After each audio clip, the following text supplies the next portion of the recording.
Assalamualaikum warahmatullahi wabarakatuh. Hai anak-anak, apa kabar? Semoga selalu sehat ya. Minggu lalu kalian sudah menempuh UTS dan sudah mengerjakan, tinggal ibu koreksi ya, nanti hasilnya seperti apa. Kita akan melanjutkan ke materi selanjutnya. Tapi sebelum kita mulai, ada yang kangen sekolahan? Nah, kalau kangen sekolahan nih, ibu sedang di dalam kelas. Ibu kangen juga suasana kelas, makanya ibu ini masuk ke kelas ya. Kita terus berdoa semoga pandemi segera selesai dan kita bisa segera bertemu di dalam kelas ini dengan pelajaran sejarah. Itu aja ya. Kita lanjut, nanti ibu akan kasih PPT, kemudian ibu seperti biasa akan menjelaskan. Silakan kalian kalau tidak jelas boleh ditanyakan, kita akan diskusi bersama. Sekian, wassalamualaikum warahmatullahi wabarakatuh. Baik, kita masuk ke bab 4 ya, subbab yang pertama yaitu masa transisi Presiden Soekarno ke Presiden Soeharto. Jadi peralihan dari masa Orde Lama ke masa Orde Baru. Yang pertama yaitu masa akhir pemerintahan Presiden Soekarno. Di sini ada 3 faktor yang melatar belakangi kenapa pemerintahan Presiden Soekarno itu berakhir. Yang pertama adalah faktor politik, kemudian yang kedua adalah faktor ekonomi, dan yang ketiga adalah faktor sosial. Kita bahas yang pertama yaitu faktor politik. Yang pertama, peristiwa G30S PKI. Minggu lalu sudah ibu tunjukkan video tentang hipotesis dan juga teori 5 skenario dalam G30S PKI yang sudah dipaparkan dari berbagai sumber-sumber tertulis. Di situ kalian sudah bisa menyimak, kalian juga bisa menonton filmnya G30S PKI, nanti kalian simpulkan sendiri sebenarnya bagaimana peristiwa G30S PKI tersebut.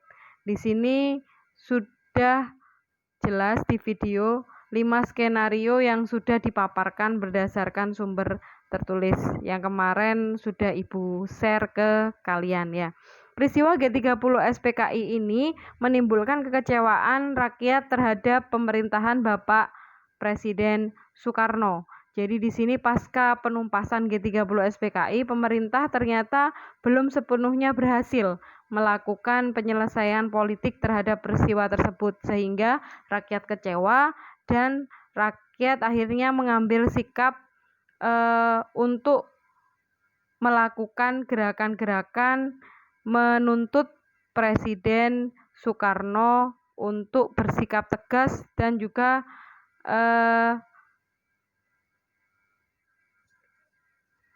terhadap tokoh-tokoh G30S PKI. Jadi itu faktor yang pertama. Kemudian faktor yang kedua di bidang politiknya adalah keamanan pada saat itu kacau.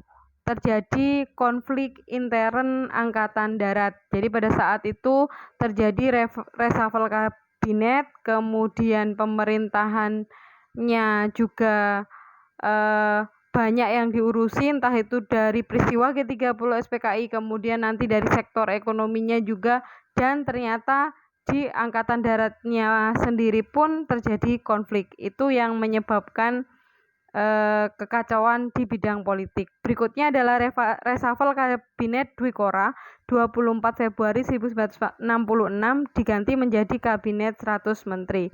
Upaya pemerintah Soekarno untuk memperbaiki keadaan politik pada saat itu yaitu mereshuffle kabinet, tetapi reshuffle kabinet tersebut dianggap kurang berhasil karena di dalamnya juga masih ada tokoh-tokoh yang berhaluan kiri. Jadi masyarakat itu sudah tidak percaya lagi terhadap pemerintahan Presiden Soekarno.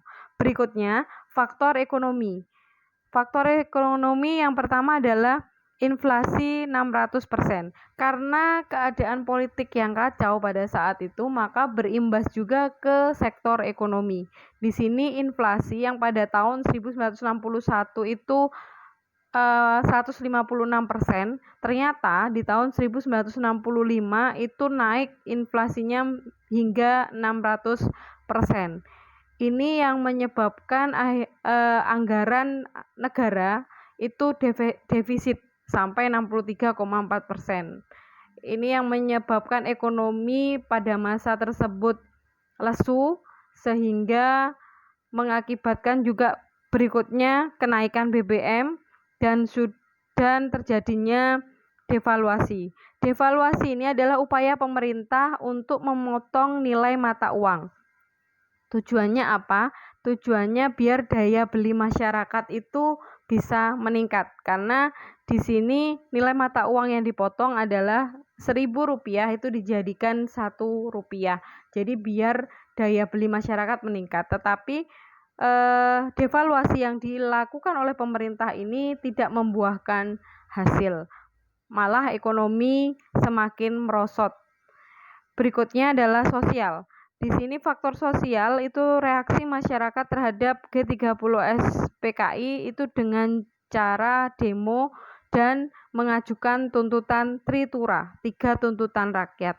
Reaksi masyarakat ini dipengaruhi atau dilakukan oleh beberapa organisasi, yaitu ada KAMI, Kesatuan Aksi Mahasiswa Indonesia, ada KASI, Kesatuan Aksi Sarjana Indonesia, ada KAPI, Kesatuan Aksi Pelajar Indonesia, kemudian ada KAGI, Kesatuan Aksi Guru Indonesia, dan juga ada KAWI, Kesatuan Wanita Indonesia. Jadi beberapa organisasi-organisasi ini tergabung dalam Front Pancasila. Mereka menuntut adanya Tritura atau 3 tuntutan rakyat. Itu 3 faktor yang menyebabkan atau memicu terjadinya perubahan dari masa Orde Lama ke masa Orde Baru atau jatuhnya Presiden Soekarno. Berikutnya, masa transisi ini poinnya ada di 3 hal ini, yaitu aksi-aksi Tritura, kemudian surat perintah 11 Maret atau Super Semar, dan terjadinya dualisme kepemimpinan. Berikutnya adalah kita bahas dulu aksi Tritura. Latar belakangnya yaitu peristiwa G30S PKI, krisis ekonomi, krisis politik, kepercayaan masyarakat yang berkurang terhadap pemerintahan Presiden Soekarno, sehingga menyebabkan banyak masyarakat yang dari kaum intelektual itu bergabung menjadi satu untuk menuntut Tritura. Isi dari Tritura adalah pembubaran PKI beserta ormas-ormasnya, kemudian pembersihan kabinet dari unsur-unsur PKI, dan juga penurunan harga-harga kebutuhan pokok atau perbaikan ekonomi. Jadi Tritura ini terjadi pada tanggal 10 Januari 1966. Jadi mereka mengumandangkan Tritura tersebut dengan aksi demo. Aksi demonya itu yang memimpin adalah kami, Kesatuan Aksi Mahasiswa Indonesia. Ya, lagi-lagi adalah mahasiswa ya yang menjadi agen of change atau agen perubahan. Nanti di Orde Baru juga sama. Selanjutnya yaitu kronologi peristiwa Tritura. Di sini demonstrasi pertama gerakan mahasiswa terjadi 8 Januari 1966 di gedung sekretariat, kemudian tanggal 12-nya mereka di depan gedung DPR demo, kemudian tanggal 24 Februari 66 mahasiswa Fakultas Kedokteran yang bernama Arif Rahman Hakim tertembak saat sedang berdemo di depan Istana Negara. Ini juga yang memicu demo lebih besar. Kemudian Presiden Soekarno akhirnya membubarkan kami pada tanggal 25 Februari 1966.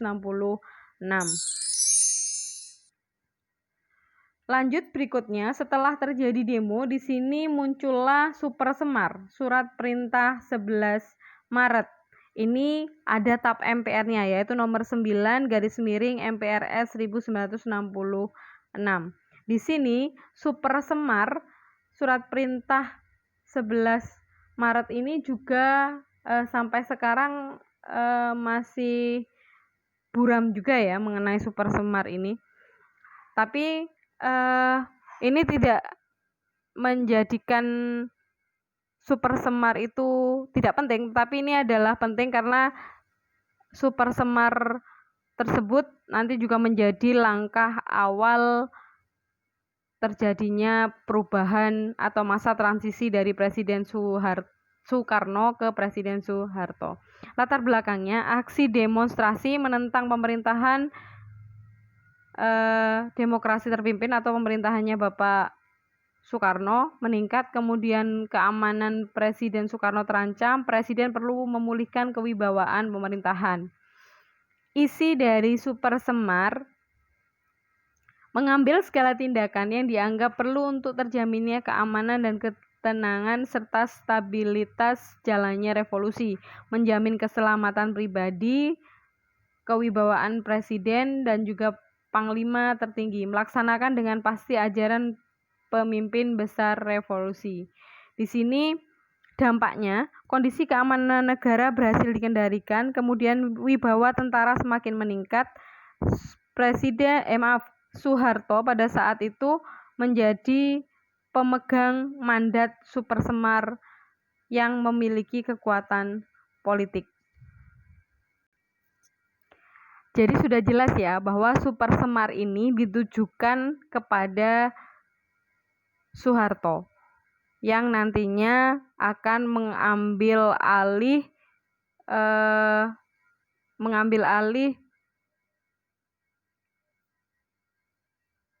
pemerintahan. Berikutnya adalah pembentukan Kabinet Ampera. Setelah Super Semar keluar, Soeharto melaksanakan tugasnya sebagai pemegang Super Semar. Di sini akhirnya Soeharto itu membuat atau membentuk Kabinet Ampera berdasarkan TAP MPR nomor 13 garis miring MPRS 1966. Kemudian Presiden Soekarno ini membubarkan Kabinet Dwekora dan Soeharto membentuk Kabinet Ampera dengan tugas yaitu biasa disebut Dwi Dharma, yaitu stabilitas politik dan juga ekonomi. Programnya ada 4, yaitu sandang pangan, pemilu paling lambat 5 Juli 1968, kemudian politik luar negeri bebas aktif, dan juga perjuangan anti-imperialisme dan kolonialisme. Ini yang menyebabkan nanti munculnya dualisme kepemimpinan. Karena apa? Karena di sini meskipun presidennya Soekarno, tetapi yang nantinya akan menjalankan pemerintahan adalah Soeharto karena memang sudah diberi wewenang sebagai pemegang Super Semar. Gitu ya. Jadi itu yang menyebabkan yang menyebabkan dualisme kepemimpinan nasional terjadi. Berdasarkan ketetapan nomor 14 garis miring MPRS garis miring 1966 dinyatakan apabila presiden berhalangan kedudukannya digantikan oleh pemegang mandat Super Semar. Dan ketetapan MPR berikutnya adalah ketetapan MPR nomor 13 garis miring MPRS garis miring 66. MPR memberikan tugas kepada pengemban mandat Super Semar untuk membentuk Kabinet Ampera, amanat penderitaan rakyat. Ini yang menyebabkan dualisme kepemimpinan ini terjadi, muncul dua pemimpin. Jadi di sini Presiden Soekarno itu kan punya pendukung sendiri, sedangkan Soeharto sendiri juga punya pendukung. Walaupun di sini Presiden Soekarno pemimpin pemerintahan, tetapi sudah Ibu katakan tadi pelaksananya adalah Soeharto. Jadi suasana politiknya semakin kacau. Jadi muncullah TAP MPR ini yang membuat kacau lagi karena apa? Ini sudah dapat dipastikan bahwa pemegang mandat Super Semar ini nanti akan menggantikan posisi dari Presiden Soekarno.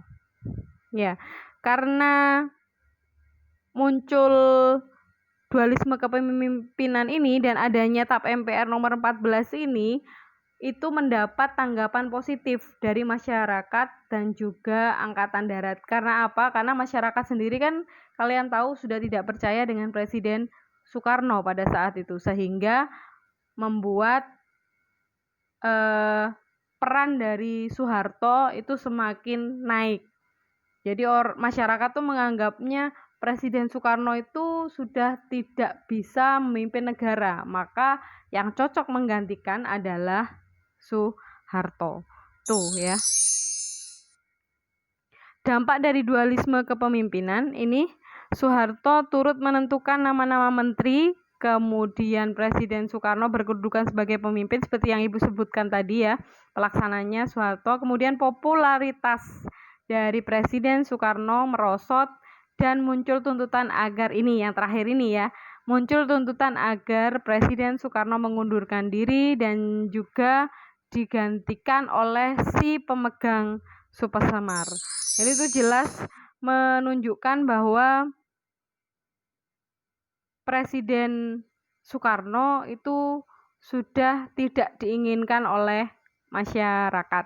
Ini beberapa proses dari terjadinya turunnya Presiden Soekarno yang nanti akan digantikan oleh Letnan Jenderal Soeharto.